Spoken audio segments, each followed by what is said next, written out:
Welcome back to the BookEnds YouTube channel. I'm James McGowan. I'm Jessica Faust. We are literary agents who have taken our popular blog to YouTube to discuss all things publishing, and we are talking about conferences today. So conferences used to be a very big thing. Huge. You Tell had us to more. go. I used to go to like 8 conferences a year, which just exhausts me. I remember the year you did a lot. That one year, I can't remember how many you did, but it was like almost double digits if it wasn't double digits. It was a lot. Yeah. Because, years ago, before social media and things like that, it was the only way to network with writers and editors and other agents. And you had to get those conference invitations to let people know you existed, really. Right. Yeah. So I used to go to conferences really to let people know I existed. That was the number one purpose. It was about connecting with editors and agents, but the truth was that at a conference, there would maybe be 6 of us. And after a while, you would find you were kind of on the same circuit with the same people. So you weren't really doing the networking with the editor pros as much as you liked. What the goal was for author groups to learn about you, to share them with their secondary author groups, to go back to their home group. Word of mouth. It was all word of mouth. It was all word of mouth. I liked them. I really liked connecting with people. It was easier when I was younger. The stories are great. There were some good stories, some terrifying stories. Yeah. I mean, and they were fun, but they were exhausting. And what's always been interesting to me about the conferences, the rhetoric was, oh, we're going to bring you to our conference. You're going to find some great new clients. What never happened was that we never found great clients. We never really found clients. And so all of those hours and hours of pitch sessions we were required to take and took never came to fruition with new clients from those pitch sessions. Now, again, getting our name out there and networking was important, but there was sort of this spin about the conference people believed that's why we came to conferences, no matter how many times we told them we actually never found clients at pitch sessions. They often involved doing panels, speaking. They usually involved a breakfast, a lunch, a dinner. Conference days had to be 15 hours long. Oh my gosh. It was intense. The workload, never. No, you would get paid. They would say your travel and your hotel, but your travel expense was only airfare. I still had to find a way to get to the airport. And it was reimbursed, right? The airfare, yes, it was usually reimbursed. So I had to carry that cost from the time I booked it. And then sometimes I would get in fights with conferences about which airport I would fly out of, because people from outside of New York would just assume that getting to JFK is just as easy to getting to Newark. Right. Or something like that. And so that was always an insane. Which for you, it's like another hour to get to JFK compared to Newark. At least. Yeah. At least. And if I don't have, and so either somebody has to drive me and that's tolls. Right. And gas, or I have to take a car service, which is a couple $100. Yeah. And then sometimes they wouldn't even have anybody pick you up at the airport. So you had to figure out how to get from the airport to the hotel in some strange city. Like it really was actually an incredibly expensive endeavor. But that was only local conferences. If you did something like RWA, the Romance Writers of America Conference, or BoucherCon, which is the Mystery Writers of America Conference, or even Thriller Fest, although it's in New York, everything was on your own dime. Airfare, travel, hotel, and even you have to pay the conference fee. Oh, yeah. As an agent, so then you have to pay an extra $300-400 to go to the conference where they want to use you as a draw for the authors. So anyway, those are what conferences were for. And I have to say, back in those days, I mean, Jessica Alvarez and I were just talking the other day at how much fun we've had at some RWA conferences way in the past years, and connections, and I've made some real friendships through them. But in the grand scheme of doing 8 to 10 conferences a year for years and years and years. I'm not so sure. Well, while it wasn't right then, it was normal. It was the only way. Yeah. It was the only way. And it was an honor to get asked to these conferences because you knew that you were getting your name out there. And I know some connections I made. The Seattle Romance Writers was a big one where I made some really strong connections that helped grow BookEnds as a romance agency. So there are some I can really credit to helping us. But conferences don't exist in the same way anymore. I was gonna say, but the turns have tabled. So yeah, conferences are, especially, you know, in the last few years they've been changing, but especially since the pandemic, conferences have wildly changed. In almost every way too, which is pretty funny. You know, now there's an expectation that they're paid. It should be. As they should be. Yep. As of right now, most of them are digital, virtual. What else am I missing? That's still a lot. Like, talk about that, because I don't get invited to conferences anymore because I don't do conferences anymore. But I know you've had some invitations. So talk a little bit about, even though it's virtual, what the expectations of these conferences The have. expectations basically have not changed. So really, you're doing panels, you're doing pitches, you're doing critiques, whatever you're signing up for doing. And you're doing them on the weekends or nights, like you're giving up your time. Conferences are on weekends or nights because, you know, a lot of writers and creators work. So it's a time that's easily accessible for most. So you're giving up a weekend or nighttime to attend a conference, and you're sitting at your desk all day on a Zoom talking the same way you would if you were in person, except you never leave your house.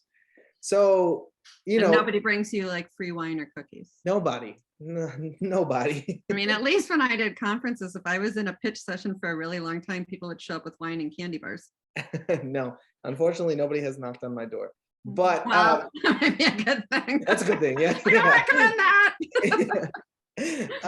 But I think that it comes with its own set of challenges too, right? So where you're not traveling and commuting and paying for that, you are giving up a weekend to sit at, chained to your desk all weekend. You are, you know, there's such thing as Zoom fatigue, right? Like, we get on and we're talking to floating heads and it's exhausting. Sometimes, you know, a really interesting point that has changed in conferences, when you were going to in-person conferences, you had immediate feedback, right? Like, you had people there to laugh if you made a joke, or to, I don't know, like, clap at the end, but it's all gone. It's all floating heads, right? So I have made many of that joke, and I was like, did anybody like that at all? You're not making the connections then. You're not. Like, you're not making those elevator connections, those bar connections, those connections, exactly. those dinner connections and lunch connections. That's where I met people. I didn't meet them in the pitch session. Exactly. That's what I was going to say. All of those in between moments of a conference have been erased, but you're still sitting at your desk. So those moments of, like you said, going for lunch at the banquets, they're gone. And even seeing places. Like, I have seen some incredible cities in this country, and actually outside of this country, through conferences. I've been able to travel, or, you know, I often say that I recommend Oklahoma City to people all the time. I never would have been to Oklahoma City or discovered what a cool place it was if it hadn't been for a conference. I wouldn't have been to every city in Texas if it hadn't been for conferences. Yeah, I have been to Dallas, Fort Worth. Thanks.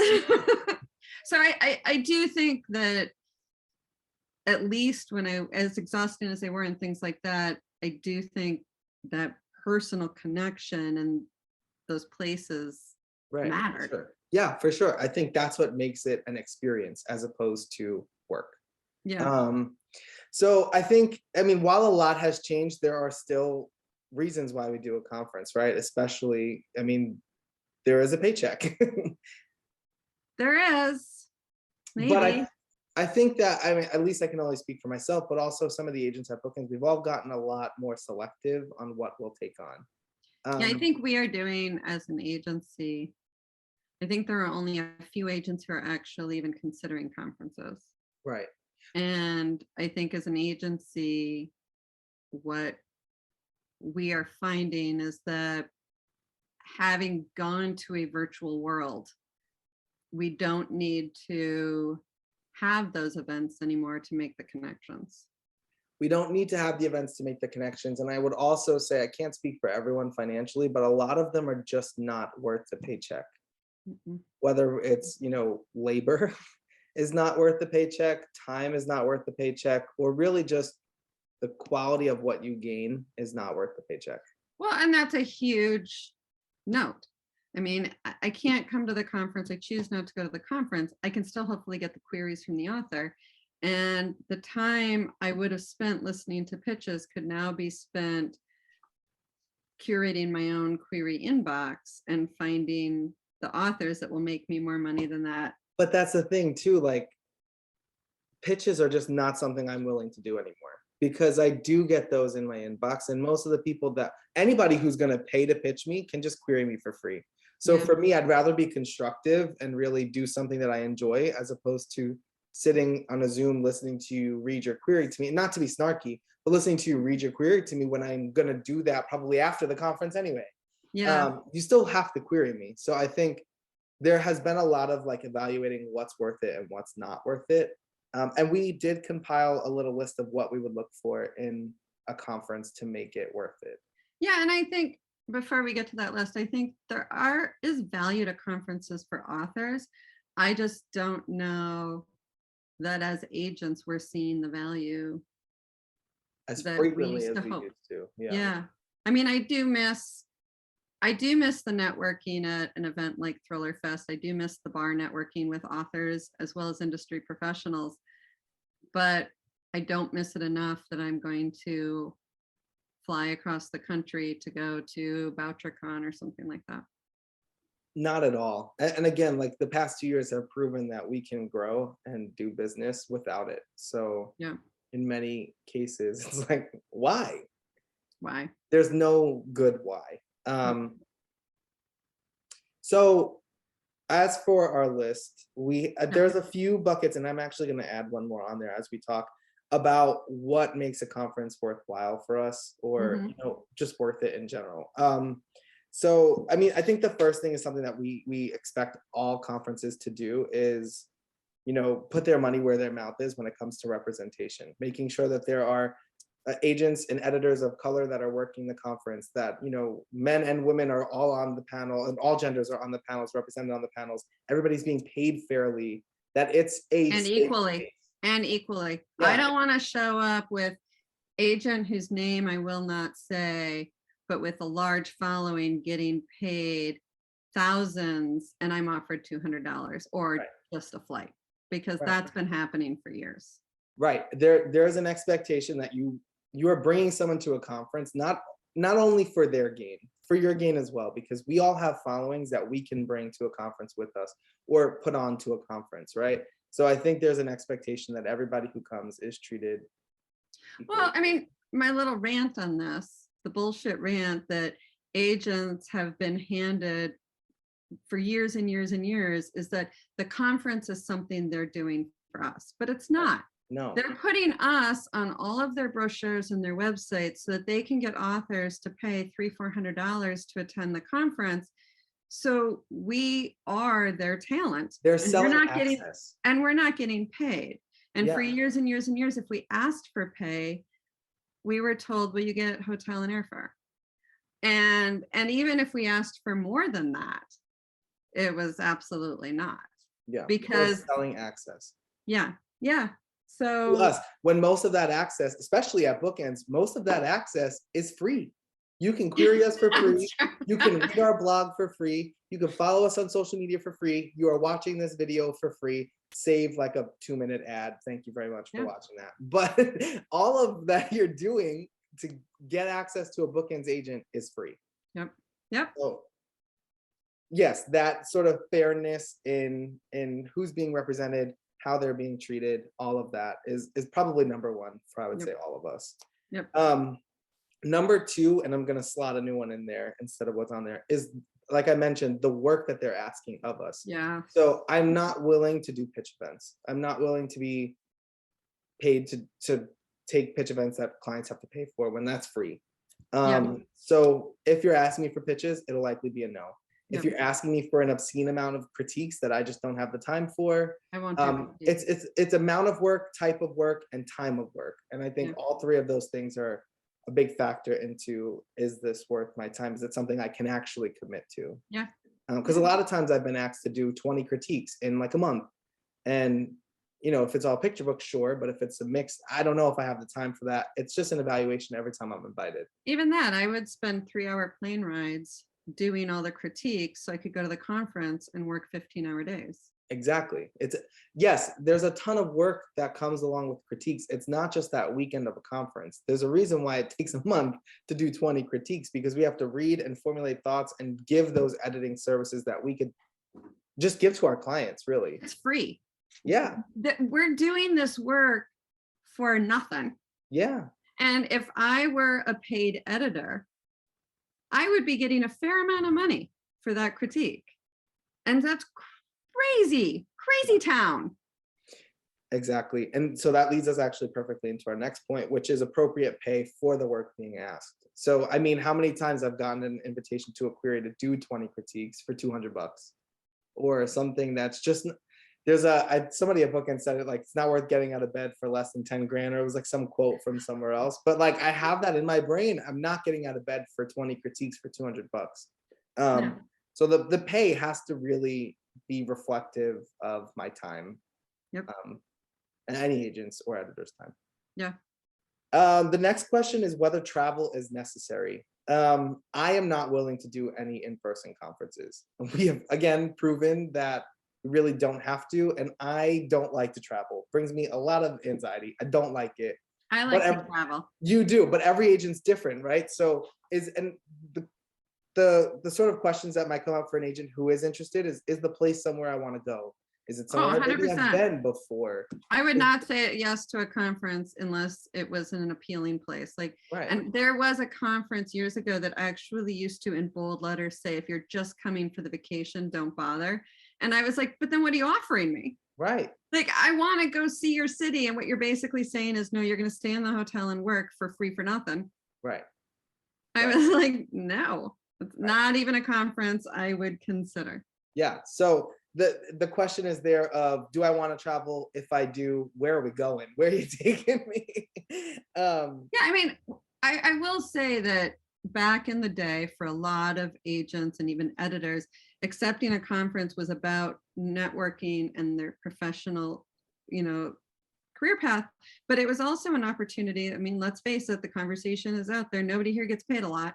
So it was also about, I can't afford to go on vacation, and this conference can get me to Albuquerque. So that could be like a vacation. Right. So it was about that for a lot of people in publishing. Sure, of course. I mean, why wouldn't it be, right? If you're flying somewhere, you should at least experience that somewhere. You should. So You should. the next thing that I always consider is the organization's reach and also the organization's focus for the writers. So Good one.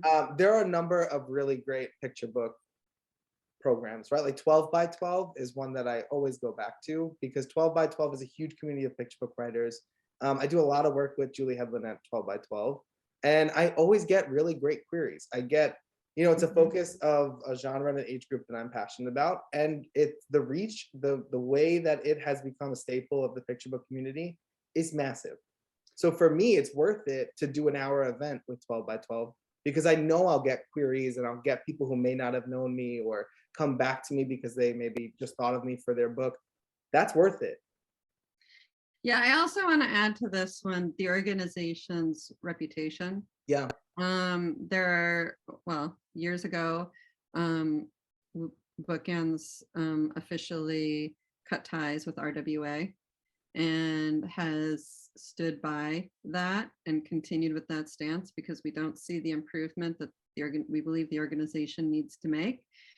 And so we do not participate in events sponsored by RWA. And, and there have been other organizations that I personally feel have been problematic and not done a good job, and I will not participate in their events.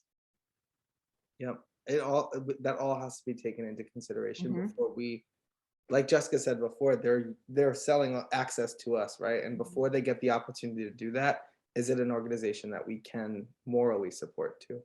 Correct. And then the last one, which we talked a little bit about, but it's just any other gains that might come from it, right? Like, is there a high quality of creators there, or is there a ton of opportunity for networking? Or really Our own clients. Our own clients. Our own clients can sucker us into anything, but if it's an event that we're being invited to and a number of our clients are there, that might definitely sway us. I remember as an intern, I think it was RWA. It was RWA. Yeah, there was a huge conference in New York, and I met like half of the BookEnds romance list. You did. Yeah. Probably more than half. Probably more than half. Yeah, but that is like once in a lifetime kind of opportunity, right? For an agent to see all of their clients like that in the same space. It's really a great feeling. Yeah, it just doesn't happen like it used to. Those conferences just don't exist like they used to. No. And not always for bad reason. No, not at all. Not at all. So that's our little list when considering whenever we get a conference invite. I sort of run through those 6 things quickly in my brain. And if I'm not checking the boxes, I'm not going to sign on. And it's never really a personal slight, but also we have to, protect our time and our services as well. So I think that's really it. Take on conferences. Yeah. We probably won't see you there. Well, I'm still doing some, so you may see me digitally somewhere. We just know he's not traveling. I'm not traveling. I'm not interested in it. But yes, so we hope this was helpful, especially as you choose which conferences you might attend. So don't forget to like and subscribe, and we'll see you back here next time. Bye.